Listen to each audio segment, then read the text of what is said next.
فرعون جبرائیل علیہ السلام ورته راغی د انسان په شکل او په صورت کې او ورته یې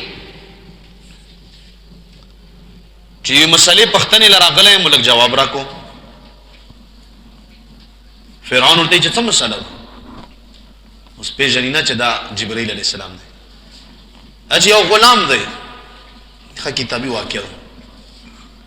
او هغه مالک ډیر څه ور کړی دی خفرخي ور باندې کړی خدا غلام ډیر نافرمان دی دا غلام ډیر زیات شررناک دی او د دغه مالک ایوی خبرې منلو ته تیار نه دی نو داسې غلام چې د مالک طرف نه په پراخي دو د غلام طرف ته نافرمانی دو داسې غلام سره څه کول پکار دی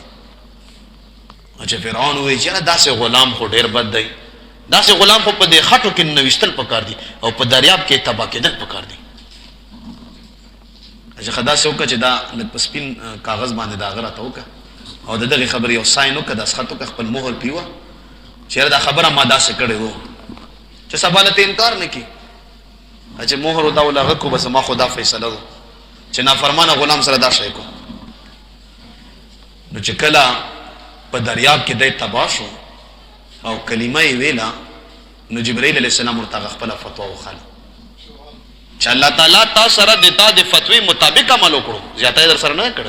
بلکې دا تاسو سوچمو چې یو غلام چې نافرمانه وي او مالک ول ډیرو تیرار څ ور کړی وي نو هغه غلام سره بیا داسې کار پکار دی نو هغه پرچای ورته په وبو کې وخاله چې دا تاسو الله ظالم نه قوم خلقوي